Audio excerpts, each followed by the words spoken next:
Good morning, everyone. This is Laura from Train to Respond, and today I'm going to be talking to my friend and fellow paramedic, Denise Cooney-Zakowski, who I've known for many years. I got the pleasure of working with at Wayne General Hospital, my most favorite place I ever worked.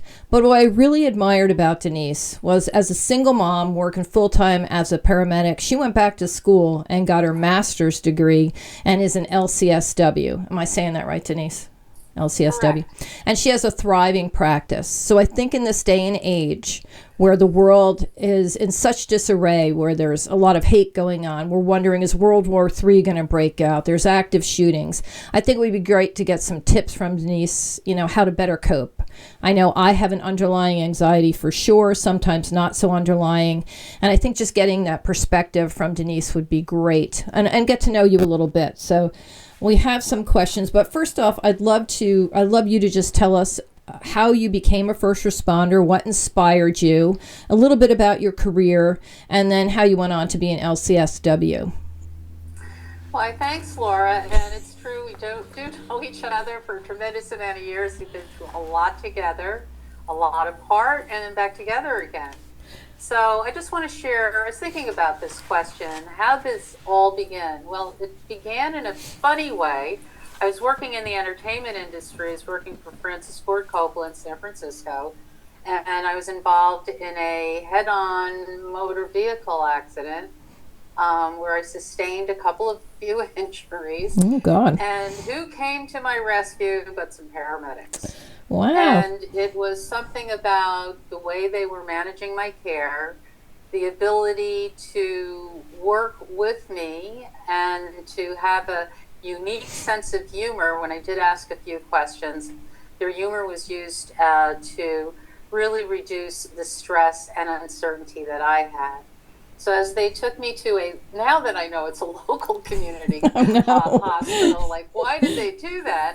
Instead of a trauma center, I got to really sit back and see the interaction of the paramedics, with the nursing staff, with the doctors. I sat there as a patient, or actually was laying there as a patient on a longboard, which was very uncomfortable in the C-collar, being immobilized. And I thought to myself, if I was to do anything else, I got to see how well they managed my care and everybody involved.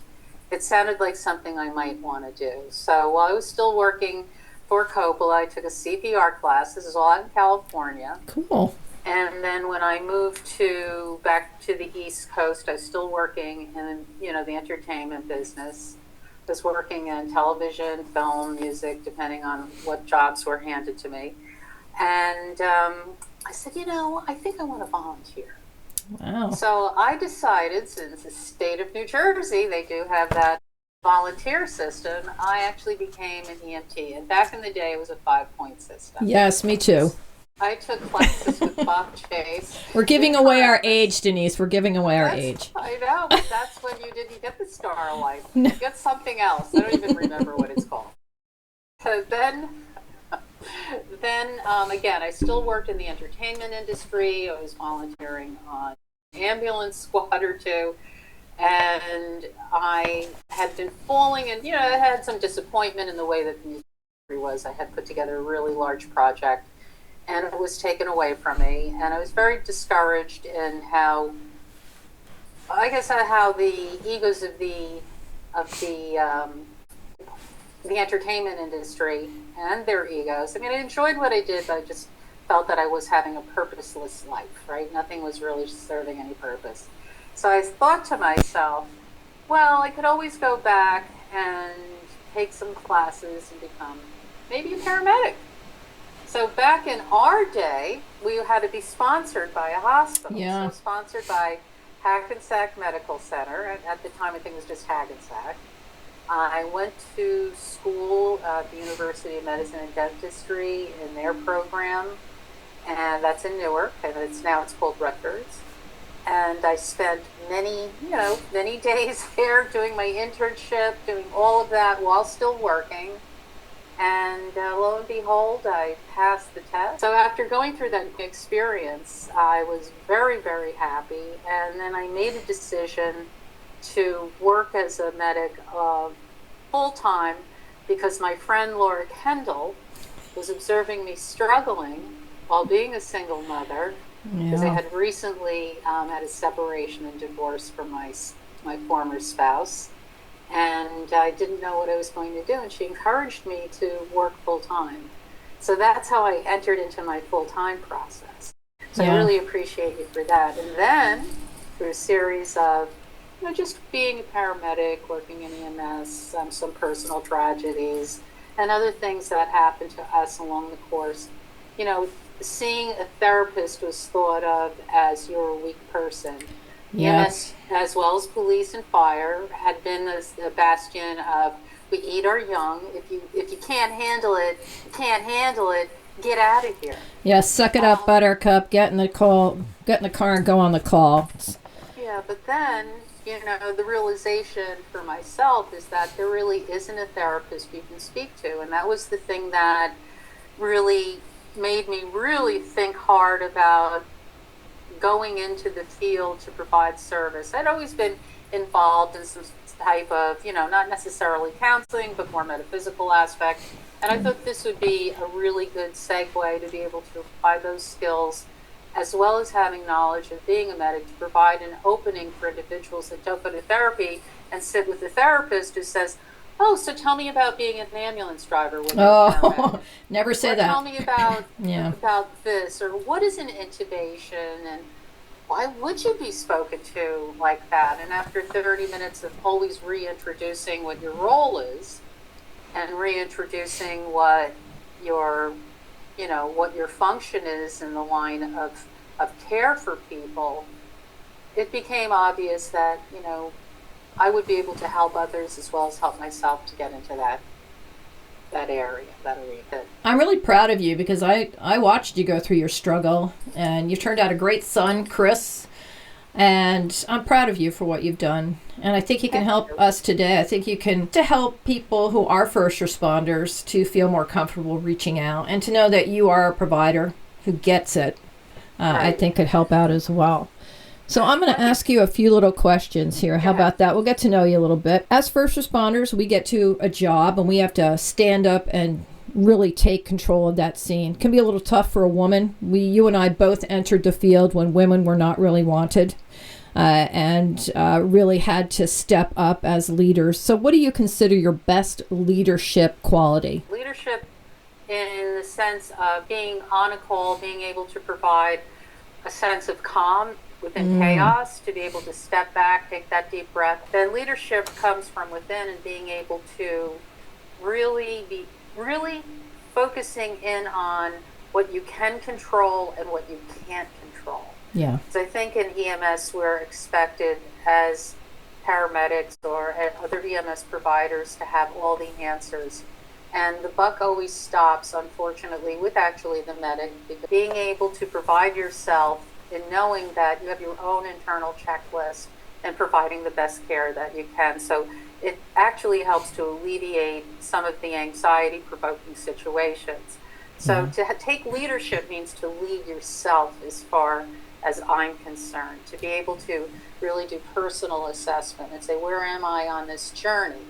Where am I on this call? And when you show up on a call and you show up to provide care, definitely take a step back to look to see what has already arrived. Are you safe? And to make that internal checklist. Yeah, and Denise, I think this can help as well, because when I'm teaching, it's not just first responders that are going to be watching this, it's general public as well. Anybody who I've trained in bleed control and active shooter response is actually considered an immediate responder, so they kind of join that family. But we teach them how to step up and take leadership as well. And I know that would be very nerve-wracking in an active shooter or any type of crisis for somebody to step up as an immediate responder and take control. So what would you recommend for somebody who doesn't have the background of a first responder, who could really step up? Kind of the same stuff, really? Have confidence? Well, what I would say is, you can actually do role modeling for yourself. You can also look at your day-to-day life, not necessarily in an active shooter response mode, but you can practice in stressful situations that you have in your own life and reflect and look and say, how did I act at that moment in time? What are some of my fears about having leadership in the event I am the person who's trained and there's an active shooter? It's learning ahead of time how to do breathing exercises, how to calm your mind, how to say, I've got this, or using really strong statements. What would I do if this was an active shooter? And the bottom line is it's stilling the mind, it's slowing down the mind. Even if you feel your heart pounding, you say to yourself, I have this, I've got this, I have the training. And if you really find yourself feeling like I can't remember anything, tell yourself to stop. You do remember. Break that brain You do remember. response. And practice, it is practicing every single day. I would say carve out 10 minutes a day in breathing exercises, sitting, closing your eyes, and visualizing yourself. What would you do to be able to organize a group of people that may not be as centered and focused as you are, so that you really emanate that sense of I am the leader. Even if you're shaking in your boots, you're going to emanate that confidence to people by constantly refocusing and saying, I've got this. And when you really allow yourself to go into a centered state of beingness, meaning practicing, breathing, and just observing your thoughts like an objective observer and not holding on to them. And another thing you can do is say, hello, fear, my old friend. Acknowledge it. What are you here to teach me? Right now, we need to make this happen. So it's identifying the fears that you have, your lack of confidence, your sense of urgency, and it's always about practicing slowing down. Practicing when you walk out of your house. Yeah. Practice looking out the window, practice walking out of your house, practice looking around your car, practice making sure no one is inside of your car, practice no one, really check your vehicle, look up and down the street. And always, if you have that, as you're saying, if you have that, you'll have it while you're driving, you'll have it while you're going into the bank, while you're going into the supermarket. Always know your egress. Always know what you can use to protect yourself and disarm someone else. Super important. I think that comes with situational awareness as well. Like you're saying, know who's around your vehicle. Like, don't just walk blindly into the store. Check it out first. Like you're saying, have that situational awareness. I think those are some great tips to have. With the world in such disarray, there's wars, there's worry, frankly, about going into World War III now that we have two major wars going on. The high cost of food and gas, which is causing people to struggle financially. Multiple active shooters around the world.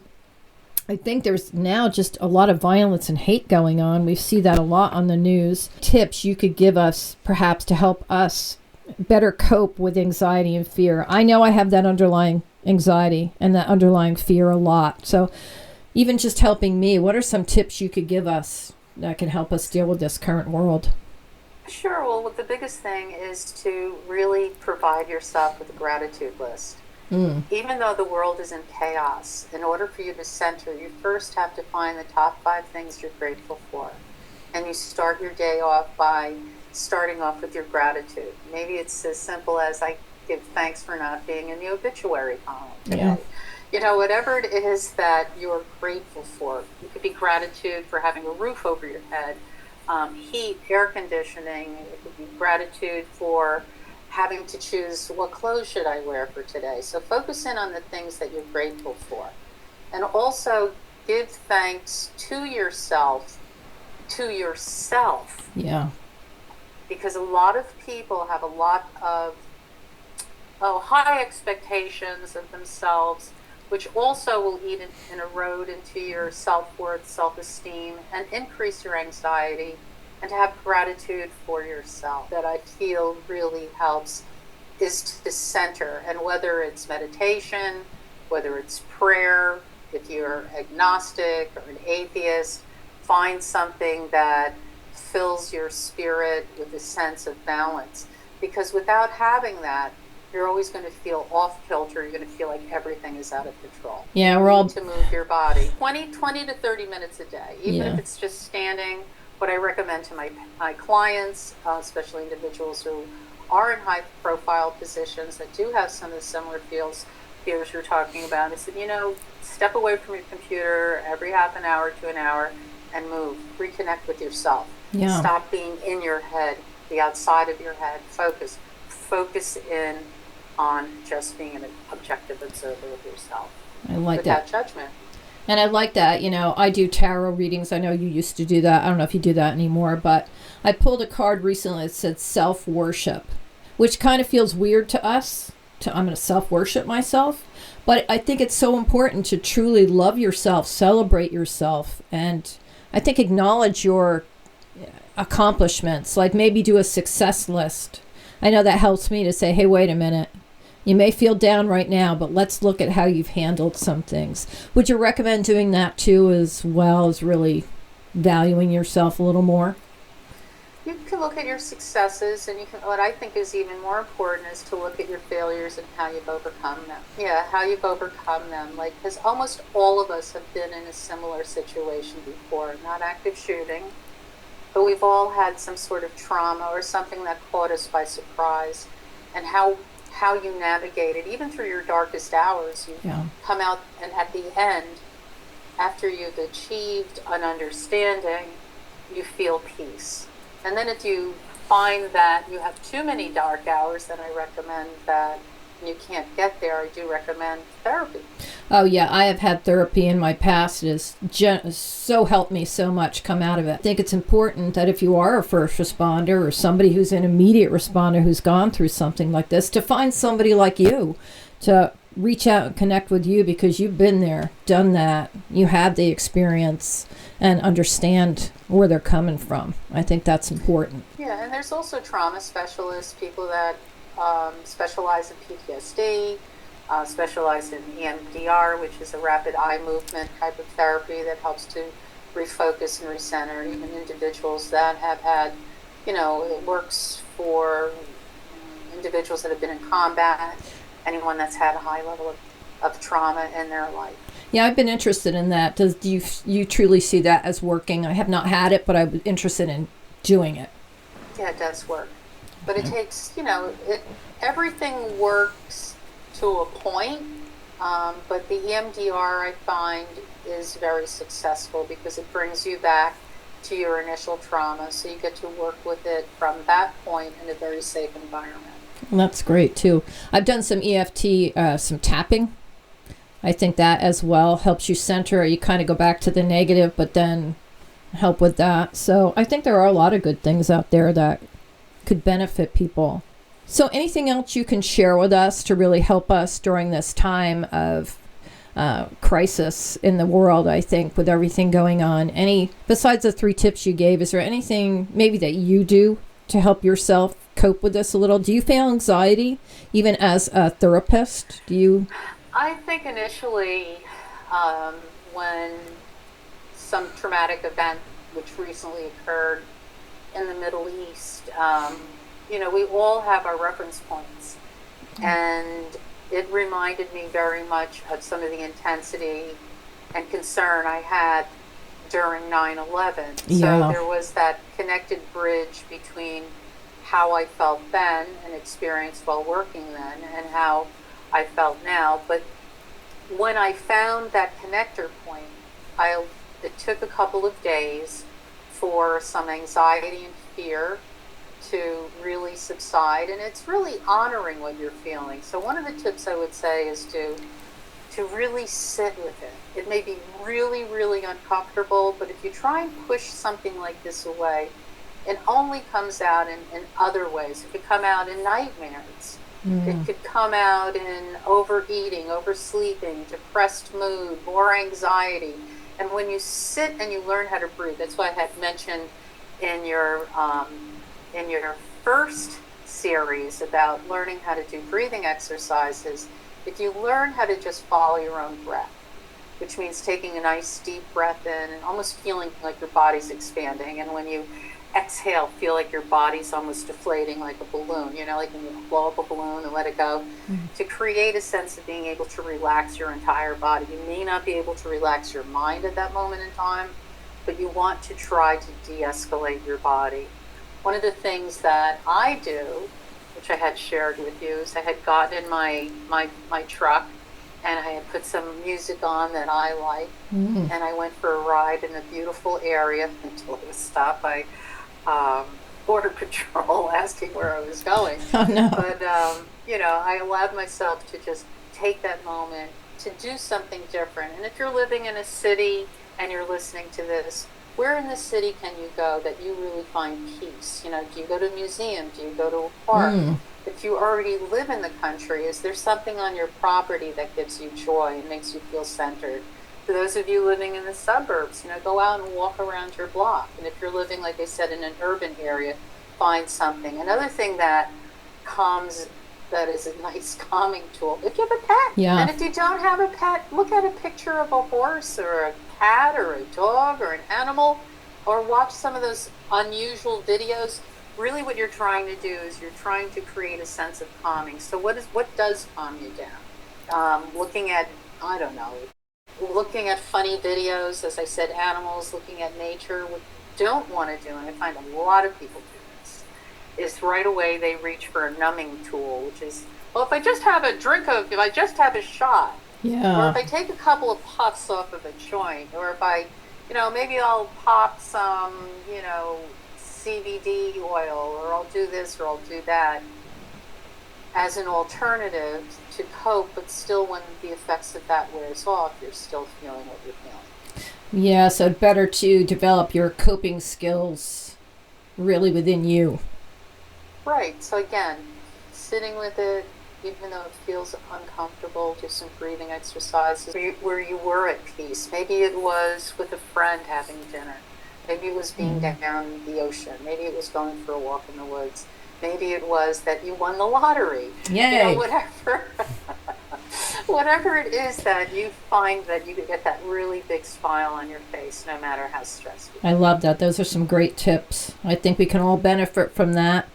All right, so I'm going to end this part of the interview now. And just, everybody who's listened to this, I think you can really benefit from a lot that Denise has said. I know I'm going to start doing some of those things to help me cope through this, because I do let my anxiety run away with me. And I think that, like you said, that breathing and things like that could really help center you more for that, help self-center me. So, Denise, thanks for being here for part 1. I really appreciate it. You're awesome. And I'm just going to end this, and then we'll start part 2. We're going to get to know you a little bit better. Toodles. See you later. Bye.